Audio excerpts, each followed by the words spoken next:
बंदी छोड़ सतगुरु रामपाल जी महाराज जी की जय हो। परमात्मा की सभी प्यारी आत्माओं को दास का सत्साय। पुण्यात्माओं, थोड़ा सा हमने यहाँ पे विचार करना पड़ेगा। देखो, इसीलिए तो परमात्मा कहते हैं कि जो अध्यात्म है वो तर्क वितर्क का विषय है। जब तक तर्क वितर्क नहीं होगा तो परमात्मा कहते हैं ना ही तो ज्ञान निखर सकता और 7 जन्म आप भगत भी नहीं बन सकते। और ये जो बातें हैं, वैसे तो परमात्मा ने तकरीबन 35 मिनट का वीडियो आज से 2 महीने पहले ही दास से बनवा दिया था कि फसलों में कीटनाशक का प्रयोग करना है या नहीं करना है। और जिस भी भगत भाई को अगर थोड़ी बहुत भी अगर शंका है या जानकारी नहीं है तो दास थोड़ा सा और बता देता है। देखिए, आज से पहले भी हल से खेती होती थी और आज भी हल से खेती होती है। और परमात्मा कहते हैं एक हड़ाई 100 कसाई, इतना पाप जीव को लगता है। और गीता जी का अटल विधान है, गलती चाहे भगत करे चाहे जगत करे, दोनों के लिए गीता जी का दंड विधान बराबर है। लेकिन परमात्मा की शरण में आने के बाद हमें इतनी राहत मिल जाती है कि उन पाप जो कर्म हैं, जो कर्म करने से हमारे को भी पाप लगते हैं जगत वालों की तरह, वो पाप कर्म हम अपने साफ कर सकते हैं परमात्मा के सत मंत्र से। साबुन दे दिया परमात्मा ने, इतना फर्क अवश्य पड़ गया। जैसे 2 व्यक्ति हैं, दोनों व्यक्ति कपड़े पहनते हैं, दोनों के कपड़े मैले होते हैं, एक के पास साबुन नहीं है, एक के पास साबुन है। तो जगत और भगत की स्थिति आप ऐसी समझिए। तो भगत जी, जो हल होता है खेत में चलता है, जितने जीव मरते हैं वो पाप दोनों को लगता है। अब देखिए, पहले भी खेती हल से होती थी और आज भी खेती हल से होती है। फ़र्क इतना है, पहले बैल वगैरह या ऊँट वगैरह से होती थी, आजकल ट्रैक्टर वगैरह आ गए। है तो बात वही, खेती पहले भी हल से होती थी, खेती आज भी हल से होती है। लेकिन क्या भगत जी पहले कीटनाशक का प्रयोग होता था? पहले कीटनाशक का प्रयोग नहीं होता था। कीटनाशक का प्रयोग अब होने लगा है। क्यों होने लगा है? और यहाँ पे भगत जी, चाहे पर्यावरण हो, चाहे शरीर हो, चाहे कैसी भी परिस्थिति हो, अगर वो चेंज होती है, अगर वो संकट के संकेत देती है, तो इसमें गलती जीव की होती है। इसमें गलती किसी जानवर की नहीं होती, जीवाणुओं की नहीं होती। गलती इसमें परमात्मा की नहीं होती, प्रकृति की नहीं होती।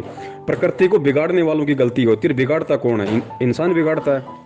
और इंसान कब बिगाड़ता है? जब उसके पाप कर्म उदय होने लगते हैं। क्योंकि जब तक उसके पुण्य होते हैं तब तक परमात्मा उसको खूब देता है। सतयुग में गुरु जी कहते हैं कि एक हल भी चलाने की आवश्यकता नहीं थी। ऐसे ही जैसे सामक पैदा हो जाती है, जैसे आजकल धतूरा भांग पैदा हो जाती है, जो खरपतवार पैदा हो जाती है, ऐसे पहले गेहूं, जो मक्का, ज्वार, बाजरा ऐसे ही उत्पन्न हुआ करते थे। जिसको जितनी जरूरत होती थी अपना काट ले जाता था। उसके बाद धीरे धीरे धीरे जीव के पुण्य कर्म समाप्त होते गए, जीव के पाप कर्म बढ़ने लगे। तो उन पुण्य कर्मों के कारण जो परमात्मा की तरफ से जो उसको सुविधा मिल रही थी, वो सुविधा मिलना बंद हो गई। फिर जीव को मेहनत करनी पड़ी, धीरे धीरे अपनी मेहनत करनी पड़ी। और जब जीव मेहनत करता है तो 100 प्रकार का दिमाग लगाता है। और काल प्रेरित हैं यहाँ पे सभी। तो ये जितने भी कीटनाशक हैं, जितने भी दवाइयाँ हैं, ये सब कुछ हमारे पाप कर्मों का ये परिणाम है। अब हम अपने पेट के लिए, अपना पेट भरने के लिए, अपने जीवनोपार्जन के लिए हम उन जीवों की हत्या कर रहे हैं। क्यों भाई? जब परमेश्वर ने कहा कि भाई भगवान नहीं बदला, ना वो भक्ति बदली, हम बदल गए। अगर हम अपने आप को सुधार लें, हम अगर वो विश्वास पैदा कर लें, तो भगत जी परमात्मा तो परमात्मा वाले ही काम किया करता है। और परमात्मा वर्तमान में धरती पे है। तो जब हम सही तरीके से भक्ति करेंगे, हम मर्यादा में रहेंगे, तो भगत जी हम कीटनाशक की जरूरत कहाँ है? गुरु जी ने क्या कहा कि कलयुग में सतयुग आएगा। तो हम भगत हैं भगत जी, सबसे पहले इसकी शुरुआत आप और हमारे से होगी।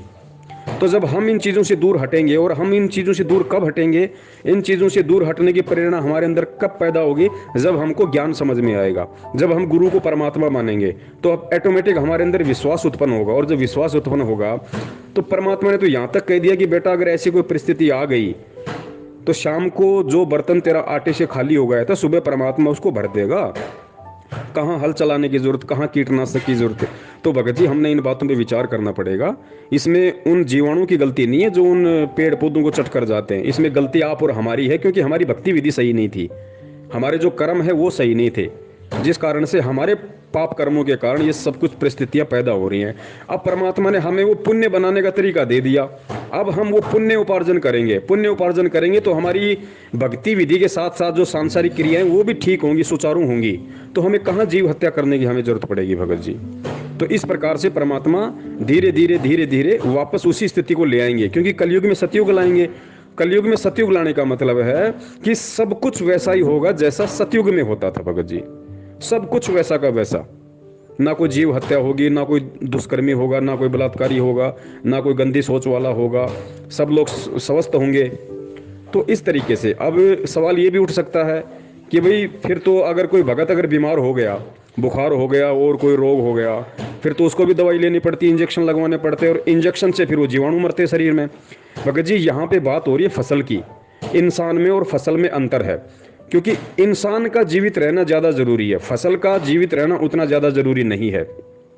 क्योंकि ये इंसान शरीर से हमारे को भक्ति करनी है, हमारे को परमात्मा की प्राप्ति करनी है, इसलिए शरीर का स्वस्थ रहना बहुत आवश्यक है। तो कुछ ऐसे कर्म हैं जिन पे परमात्मा छूट देते हैं हमारे को, कुछ ऐसे कर्म हैं जिनकी परमात्मा ने हमारे को छूट दी हुई है। तो यहाँ पे फसल का और शरीर का हमारे को ये भी अंतर समझना पड़ेगा, क्योंकि शरीर से हम फसल पैदा करते हैं, हम फसल से थोड़ी ना कोई शरीर पैदा करते हैं भगत जी, और शरीर से हमारे को भक्ति करनी पड़ेगी। तो शरीर का स्वस्थ रहना जरूरी है, और धीरे धीरे ये भी फिर एंड हो जाएंगे जब हम भक्ति सही करेंगे, मर्यादा में सही रहेंगे।